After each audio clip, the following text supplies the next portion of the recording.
vamos a presumir que el tumor está encapsulado, y por lo tanto vamos a hacer poquitas biopsias nomás. Y la premisa es exactamente la contraria. Es decir, en este minuto lo que hay que hacer es asumir que hemos conocido unos episodios, no sabemos cuán profundos son, pero tenemos que presumir que son muy profundos.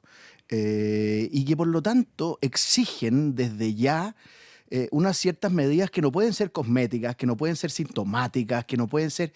Ustedes saben que nosotros vivimos en un país donde en general creemos que la solución de nuestros problemas es la dictación de normas, el éxito contra la delincuencia se mide por el número de leyes dictadas, es una lógica en la que hemos estado durante muchos años, claro. Y probablemente mientras nos sigamos moviendo en ese ámbito normativo y abstracto, las instituciones van a seguir permeándose y por lo tanto aquí hay que empezar a cambiar la lógica desde ya. Ahora, cambiar la lógica desde ya implica... eso no implica, me devuelvo para atrás. ¿Es suficiente lo que tú estás viendo que se está haciendo para cambiar la lógica? Porque acá la pregunta del millón es si cruzamos o no cruzamos el umbral.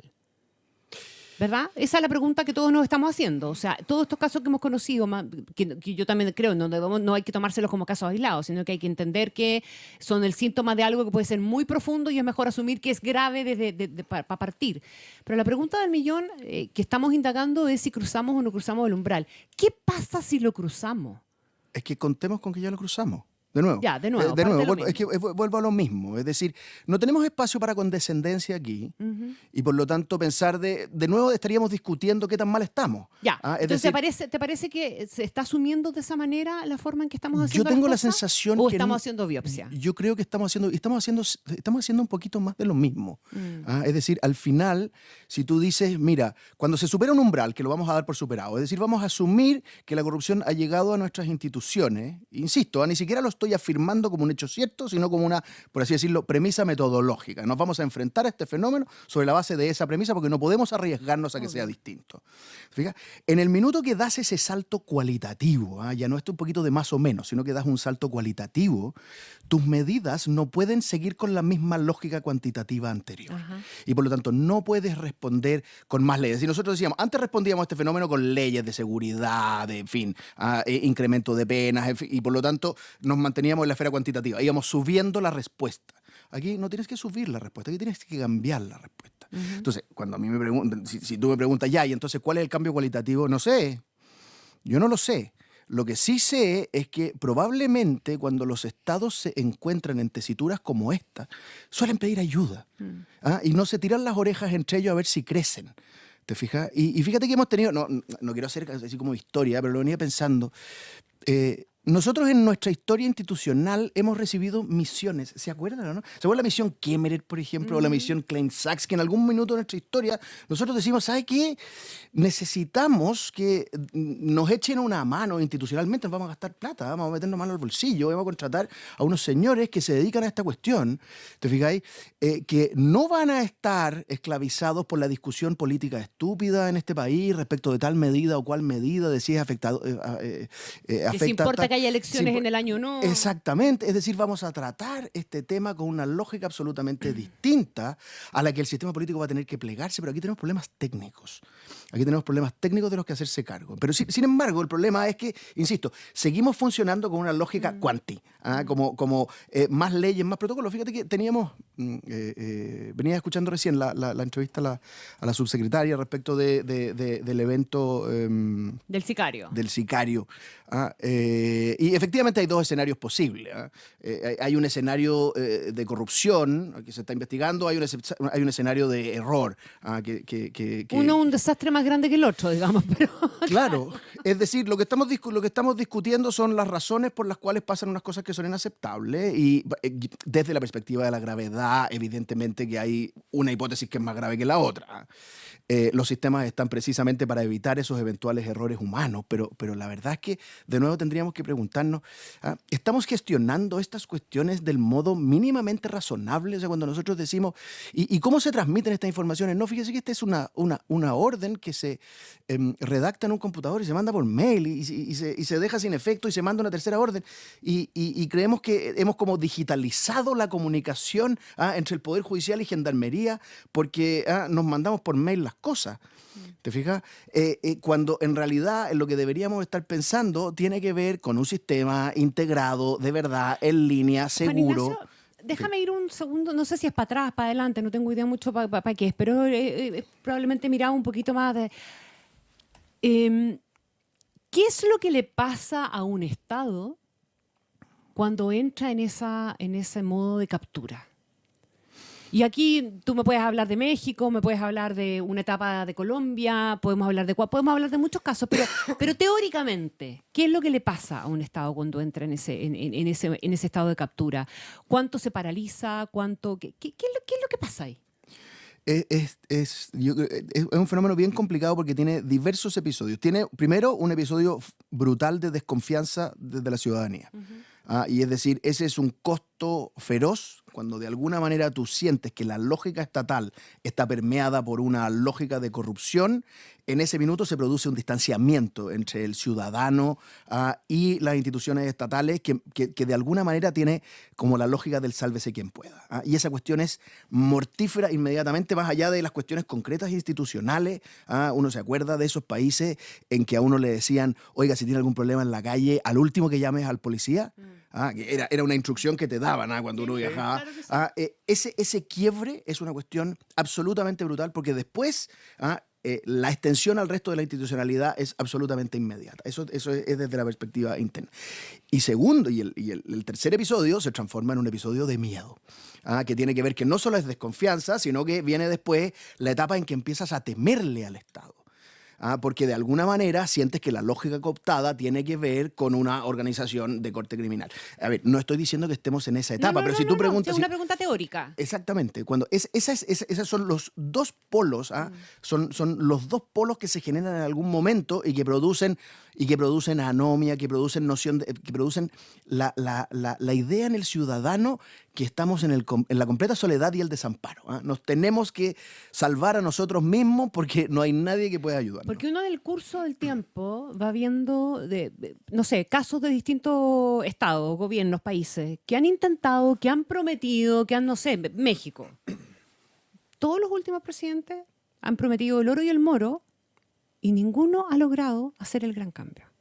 Entonces, al final también pasa que se instalan y apenas hacen lo que pueden y lo que pueden termina no siendo nada o termina siendo peor. Sí, tiene que ver con grados de penetración. Tiene que ver con grados de penetración y efectivamente hay algunos momentos donde es muy difícil, por no decir imposible, recomponer. No quiero decir imposible porque ya la desazón sería total, pero muy difícil recomponerlo. Y por lo mismo insisto que esa es la premisa con la que tenemos que enfrentar esta cuestión. No con las mismas herramientas. Es decir, yo escuchaba ahora recién, decía, si estos fueran problemas de corrupción, por ejemplo. No necesitamos cambiar protocolos. No necesitamos cambiar un protocolo y establecer un sistema de contrachequeo. O sea, necesitamos aquí, y lo creo sinceramente, necesitamos aquí tener una asesoría de verdad internacional desindexada de nuestras necesidades y discusión política, de carácter técnico, no aislada. Es decir, tenemos que cambiar un poco la lógica con la que nos enfrentamos a este fenómeno, porque nosotros funcionamos sobre una doble lógica. Primero, la lógica del parche, es decir, y nos llenamos de agendas cortas, ¿se acuerdan? Aquí somos... Todo soluciones así, que esto se arregla con el secreto bancario, con la cárcel rodeada de cocodrilos, con la... Claro. ¿Para qué te digo? Y después eliminamos los UF. O sea, al final, cualquier cosa que sirva... 3 UF y media cocodrilo para la cárcel. Exactamente. ¿Te fijas? Entonces, primero la lógica del parche y segundo la lógica de las normas. Y aquí tenemos un problema, tenemos un problema severo de ineficiencia estatal. Es que, de nuevo, muchos de nuestros problemas de base tienen que ver con el abandono de la modernización del Estado. Totalmente. Que no está... Entonces uno dice, oiga, ¿sabe qué? Es muy fácil y quiero ser muy cuidadoso en esto.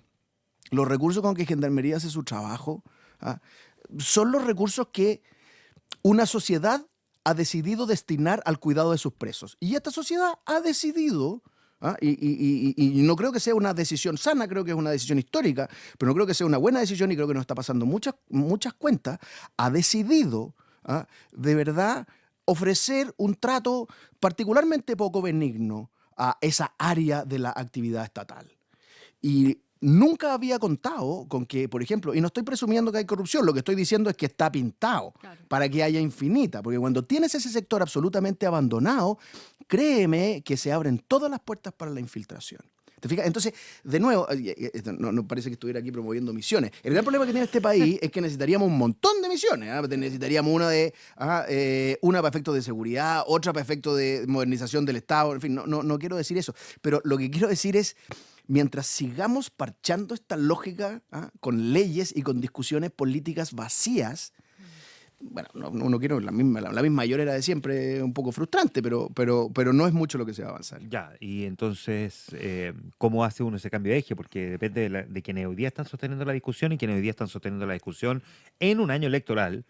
Están, digamos, mostrando mucha bengala, digamos, pero la bengala no combate el problema. Así es, y yo creo que soy súper pragmático. Yo este año lo doy por perdido para tener discusiones de esta naturaleza. Me estaría, o sea, creo que haría la pérdida inmediatamente. Aquí, este año era un puto.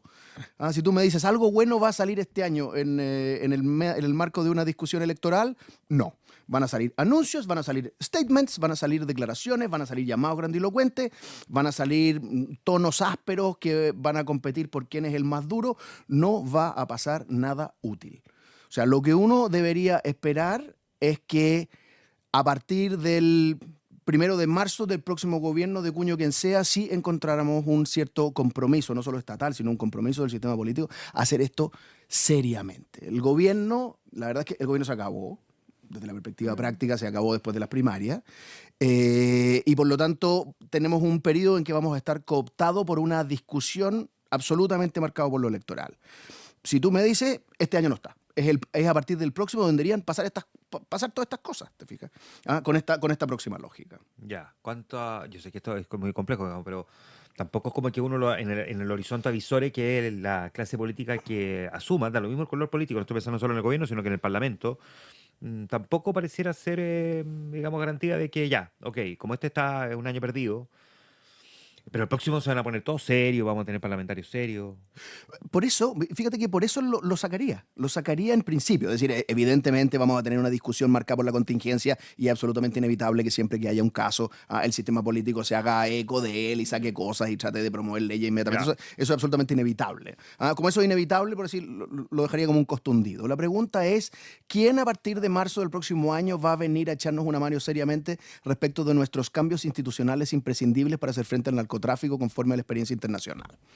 ¿Te fijas? Y es muy interesante. Mira, el Centro de Estudios Públicos acaba de publicar un libro que editó Aldo Mascareño, la Nicole Gardela y Rodrigo Vergara. El de la violencia. El de la violencia, con una serie de artículos que de verdad tienen una cantidad de información muy, muy, muy relevante para entender este fenómeno en toda su complejidad. Es decir, para entender la caja de resonancia que respecto de esto producen los medios de comunicación, por ejemplo, con datos, una cuestión más allá del lugar común y de la cuestión fácil. El análisis de la proliferación legislativa como medida de éxito de las políticas antidelincuencia. Es decir, de alguna manera, cuando alguien dice, oye, este gobierno ha hecho o no ha hecho para la delincuencia, lo que responde es la cantidad de leyes dictadas. No sé si se dan cuenta la lógica que hay detrás. Es decir, cuando se nos escapa el preso, dice vamos a dictar un nuevo protocolo. Es decir, de nuevo, la norma, una cuestión media borbónica, así como la norma es la que viene a solucionarnos el problema. No. Nosotros aquí tenemos problemas súper básicos de intercomunicación de nuestro sistema, de compartimentalización de la información para efectos de la lucha, sistemas de inteligencia que no están respondiendo insisto, y eso tiene que ver con diseño estatal, eso tiene que ver con diseño de nuestras propias policías, en fin, etcétera. ¿Qué es lo que y por eso es tan impresionante que lo que vamos a buscar entonces vienen las salidas fáciles. Entonces metamos a los militares y por lo tanto que vengan las Fuerzas Armadas a hacerse cargo de los problemas de seguridad, con la cantidad de experiencia internacional que tenemos respecto de las contingencias de los riesgos que eso No entraña. están preparados y no los prepararon para eso. Exactamente, entonces es impresionante que parece que tenemos que pasar todo el ciclo decisorio erróneo que ya ha tenido lugar allá afuera, que no queremos perdernos ni uno, queremos hacer todas las cosas mal. ¿Te fijas? En lugar de venir, recoger a la gente, sentar acá, establecer una visión y que nos diga, amigo, ¿qué es lo que tenemos que hacer en materia institucional, en materia de conectividad, en materia de digitalización, en materia de modernización del Estado, en materia carcelaria, en fin, y pongámosle un número. Y veamos si efectivamente tenemos la disposición, porque si no vamos a seguir llorando sobre algo que en realidad no queremos cambiar. No, porque además la misma respuesta es siempre en esa lógica normativa, leguleya, la corrupción con boleta y todas esas cosas que han caracterizado a este país. no estamos poniendo en la ecuación además un tema que es bien importante, que estamos con un caso importado en el fondo, o pasamos a ser parte de una transnacional llamada crimen organizado. Es que yo creo que ese punto es crítico. Mm. Ese punto es crítico cuando tú te das cuenta que tu problema es la sucursal. Claro. Es decir, nosotros habíamos pensado y teníamos la lógica de la lucha interna y de buscar al capo aquí adentro, y por lo tanto esa había sido nuestra premisa de combate a las organizaciones delictivas. Porque pensábamos en organizaciones delictivas muy precarias. Sí. ¿Te fijas? Hoy día tenemos primero el fenómeno sucursal. Eso implica una atomización de las decisiones incluso transfronteriza. Esa es la primera cuestión. Y lo segundo que es bien complicado respecto al crimen organizado es que, a pesar de que hemos hecho esfuerzo, probablemente necesitamos un estatuto mucho más diferenciado de lucha contra la criminalidad organizada. Necesitamos estatutos radicalmente distintos. Esta ha sido una discusión súper álgida en otros países respecto de hasta qué punto el mismo estatuto con el que tú tratas a un ciudadano que comete un delito, es el estatuto que le aplicas a estos señores, a estos, por así decirlo, a delincuentes archimalvados, y con unos recursos terribles para hacer daño. ¿Te fijas? Y ha sido una discusión súper interesante desde la perspectiva ideológica, porque uno dice, ok, todos los señores tienen garantías y por lo tanto las garantías procesales son exactamente las mismas para todos, y uno de repente se encuentra con unos fenómenos así de intensos, y uno razonablemente puede plantearse es que a lo mejor necesitamos una serie de estructuras un poco distintas, desde plazos de prescripción distintos, para efectos de la persecución de estos delitos, desde penas distintas, desde mecanismos distintos. Fíjate que la subsecretaria lo dijo aquí de una manera, mira, a lo mejor necesitamos que respecto de estos casos tengamos unos mecanismos distintos de contacto entre el Poder Judicial y Gendarmería. ¿Qué es lo que estaba diciendo? ¿Sabe qué? Hay un cierto ámbito de la delincuencia que probablemente requiere un tratamiento diferenciado para el que nuestras estructuras tradicionales no están, que no sea el recurso siempre, vamos a subir la pena, vamos a sacar atenuantes, Sí, claro. vamos a poner agravantes especiales y vamos No, con la poner tontería maparrota a las que cárceles. Exactamente. ¿Te fijas? Esa discusión, yo insisto, es una discusión que tiene que mantenerse con una altura técnica muy relevante. Sí. Porque si no, se transforma en una discusión ideológica. Entonces se transforma en, por una parte, los autoritaristas que están disponibles a entronizar una especie como de derecho penal del enemigo, para tratar a estos señores como si fueran no ciudadanos en la discusión ideológica, versus estos otros que son los que están disponibles a entregar el país y que se lo coma la delincuencia. Entonces tenemos una discusión política estúpida. No, aquí necesitamos una altura de carácter técnico, que es la que nos está faltando. ¿Te parece que las noticias de involucramiento de uniformados, independientes de la institución a la que vengan, nos debiera también permitir hacer mejor la discusión respecto de la participación en seguridad interna de los militares? Porque, claro, la experiencia internacional muestra, ¿verdad?, que terminan o en corrupción o en exceso, muchas veces. Claro. Y la importancia que tiene la dependencia del mando civil, que no se da en México, sí se da en otras partes, etcétera. En Chile se da. Y es un tema que ya creo que tenemos más que superado. Pero ¿le pone algún matiz también a las altavoces, a los altavoces de los políticos que dicen que esa es la solución? Yo creo que cualquier persona que fuera relativamente razonable sacaría una cierta dosis de escepticismo a partir de esta información. Porque, insisto, porque la premisa con la que deberíamos enfrentarnos metodológicamente a esto es asumir que esto no es aislado, sino que esto ha pinchado el sistema nervioso central. Y por lo tanto, si tengo como un escenario posible, ni siquiera estoy diciendo que sea probable, pero si tengo como un escenario posible que eso haya pasado, naturalmente no puedo entregarle la lucha, no puedo confiarle la lucha a eso. Y esto no tiene que ver con más o menos credibilidad de las Fuerzas Armadas, no, esto tiene que ver con los resguardos mínimos de la ciudadanía. Para hacerlo súper simple, mira, el Estado tiene un deber fundamental de ser garante de los ciudadanos y por lo tanto cada una de las decisiones que toma tiene que estar apalancada en el cumplimiento de ese deber. Y uno dice, bueno, por lo mismo estoy teniendo unas ciertas señales de que para garantizar eso no puedo recurrir a esto. Voy a poner un ejemplo que siempre son clases que es bien malo, pero esto es como cuando llega la niñera con olor a trago. Y entonces uno le abre la puerta y la niñera llega y tú le das los ojos un poquito rojos y con olor a cerveza. Y uno dice, como que no me sirve hoy día. ¿Cómo que no? Como me parece que me voy a tener que quedar aquí. Me voy a tener que ir yo cuidando al cabrón, chico. Sí. Bien perturbador tu ejemplo, pero... Bueno, así se entiende la posición de garante, muy bien. Ya, ok. Oye, una última cosa, porque evidentemente que como hay una investigación en curso respecto del caso puntual que ha provocado este gran cuestionamiento a las comunicaciones entre el Poder Judicial y Gendarmería, todavía nos dejan con más dudas que certezas sobre qué fue lo que pudo haber ocurrido ahí. Pero hagamos de cuenta por un segundo que en realidad lo que ocurrió fue un error comunicacional. ¿No se supone que esa es una cuestión que al menos uno imaginaba estaba bastante más, digamos, abordada?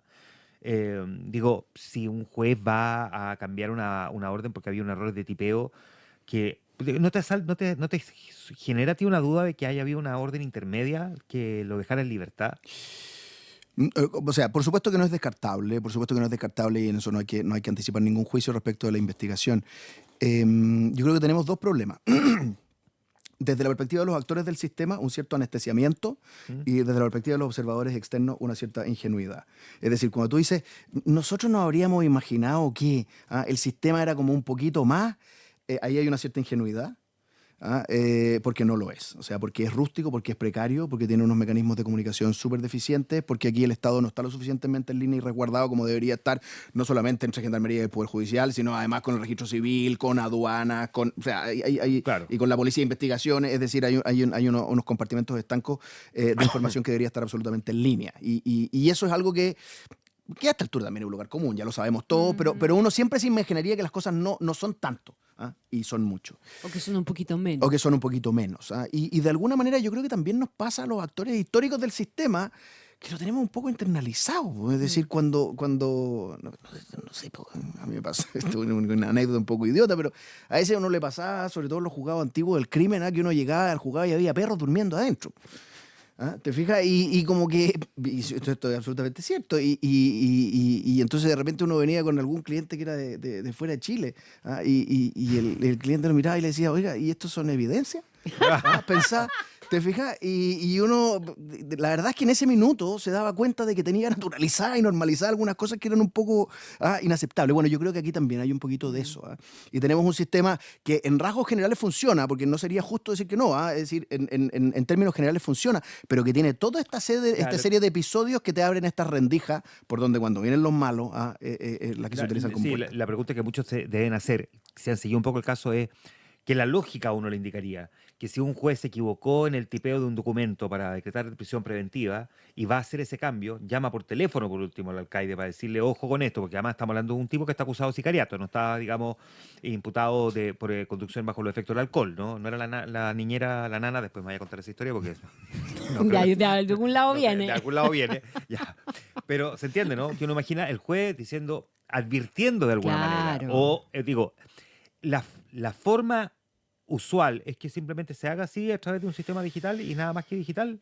Sí, y yo creo que, y por eso es súper interesante porque uno dice, mira, no hay ninguna función que no llegue a mecanizarse de tal manera de que se te anestesien a tus propios mecanismos de contención para el resguardo. Y para eso están los sistemas. Fíjate, voy a poner un ejemplo que es un ejemplo también muy, muy, muy clásico. A ver, ¿existen los errores humanos? Por supuesto. ¿Existe el cansancio humano? Por supuesto. ¿Qué pasa con los controladores aéreos?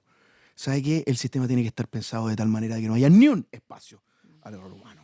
Y por lo tanto, cuando nosotros vemos estadísticamente cuáles de los accidentes que se producen en un aeropuerto tienen que ver con que alguien estaba cansado o que alguien no vio muy bien la flechita que se estaba moviendo en el monitor, son súper bajos porque tenemos unos mecanismos que hay unos señores de atrás y si lo ven cabeceando un poco se cambia inmediatamente. En fin, tiene una serie. Hay ciertos mecanismos sistémicos que están pensados para evitar absolutamente el error humano o reducirlo a su máxima expresión. Bueno, esos aquí claramente no están.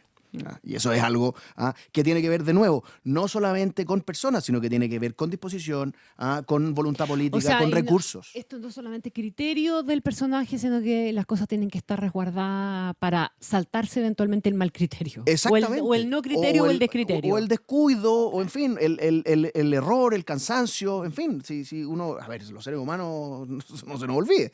Por eso necesitamos estas cosas, que de alguna manera sean las que nos subsidien, o en nuestro despiste, o en nuestro cansancio, o en nuestra tontería.